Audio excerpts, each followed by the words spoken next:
Hey, I thought I'd get on here and just do another video. So as you can see behind me, we have moving boxes everywhere. We just moved into a new place, a new little home for our family, and slowly unpacking things. We're trying to take it easy. It turns out last week I did something to my back and messed it up a little bit. So this is the hard thing because I am such a go-getter. It is so hard for me not to want to just go through all these boxes and unpack them. And I know when I get going, I know I'm supposed to be resting. And so I'm trying to sit here, but just seeing another box right there, like it gets me excited and happy to think I could get through it. So it's been so hard. And I know that a couple weeks ago and all, I just know I just kept saying I need to just kind of rest and heal, but I kind of want to keep going at things. And I just recently went to visit a friend out of town, and while we were there, we were just talking about the time and this season in my life and how as much as I want to get through this season and move on to the next season, I am in the middle of this season. And even just knowing that I need to she was just, telling me that in the middle of it, she would just take time to enjoy resting and healing during the day. And then when you get home, your kids will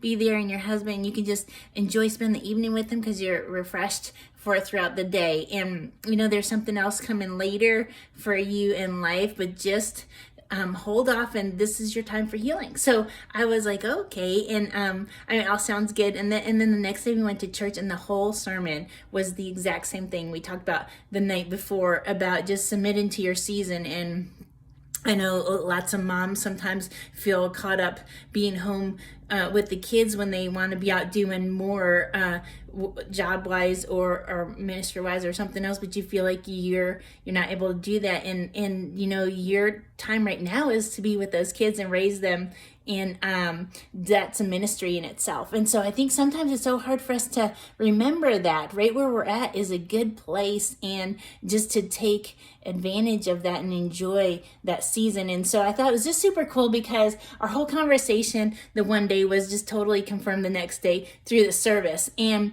just for me to just stop and just rest and heal. And so what's crazy about this is when I had flown into town to visit my friend, and as I got on the plane, it was funny because Southwest lets you kind of pick your seats as you get on.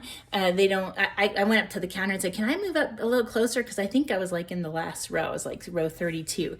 And they said, oh no, when you get on there, you can sit in any seat. And I'm like, okay, but they'll call you up in groups. And so they started calling all these groups up. Well, I was the very last group. In fact, I was the very last person to get on the plane. And when I got on the plane, the very front row, there was a seat right there, which means every single person in the whole entire plane walked by that seat. So, coincidence or not, God does awesome things like that. And I know it's something so small, but in hindsight, looking at it all, when I was on the plane, earlier that day, I did a little sneeze. And when I sneezed, like this pain shot down my back, and it made my back a little tender, but I was still okay and all.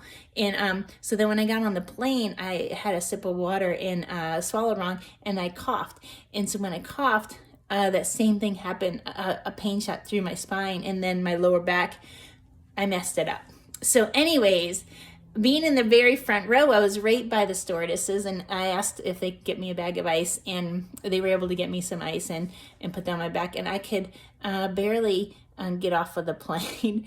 I had to get someone to carry my bag up to baggage claim, and then we wheelchaired it out, and then I got to my friends, and I'm literally crawling on the floor on that line because I can't stand up and walk.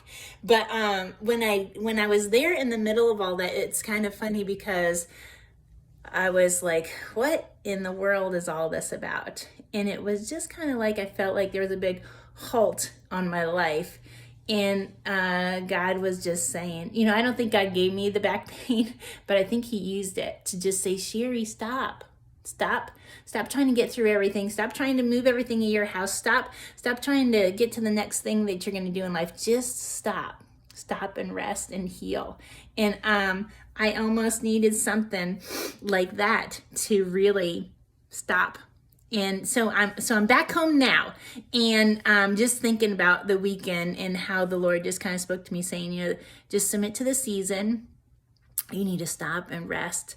And then here I am back home, and my house is full of boxes. And so it's just so funny because it's like a temptation every day to say, let me see if I can just get through one more box.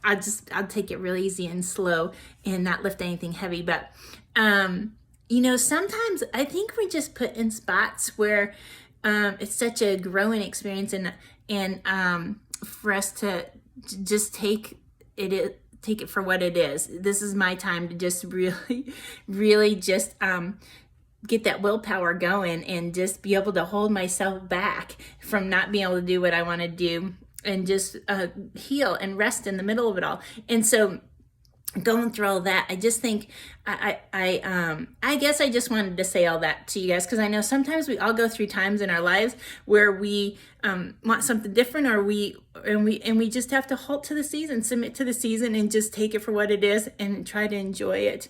I know so many people say, man, I wish I could just have some time off work and just sit home and relax and get refreshed.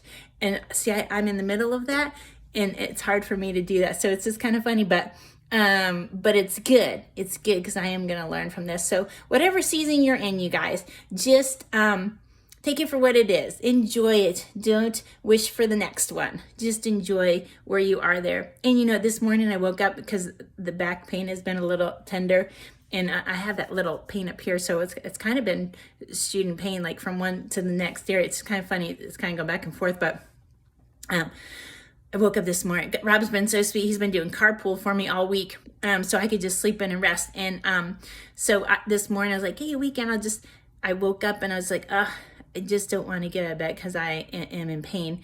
And I was laying there and I was almost about to just start sulking in my pain. Said, I'm just going to lay here all day long. And then all of a sudden a Charlie horse hit me in the leg, and I jumped out of bed real fast. When you get that Charlie horse and you can't do anything but just respond and react. So I jumped out of bed real fast, and then I'm up and moving. I'm like, hey, this isn't so bad at all. I'm not in pain where I need to lay in bed and feel bad that I'm in pain. So I was thinking, it's so funny how we can be in a spot where we're just sulking in it and realize that really our spot is not that bad. It's not that bad at all. That Charlie horse was so much worse than my back pain. And when I jumped up and I was fine, the Charlie horse was gone in my leg, and my back pain wasn't so bad at all. So anyways, think where you guys are at. What season are you in? How are we going to make it through? Make it so we can enjoy it. And then, if your season isn't where you want it to be, don't sulk in it, in the misery of it, or in the wishing you were somewhere else. Just go. Just go and enjoy where you are, and know it's not so bad. Okay, bye.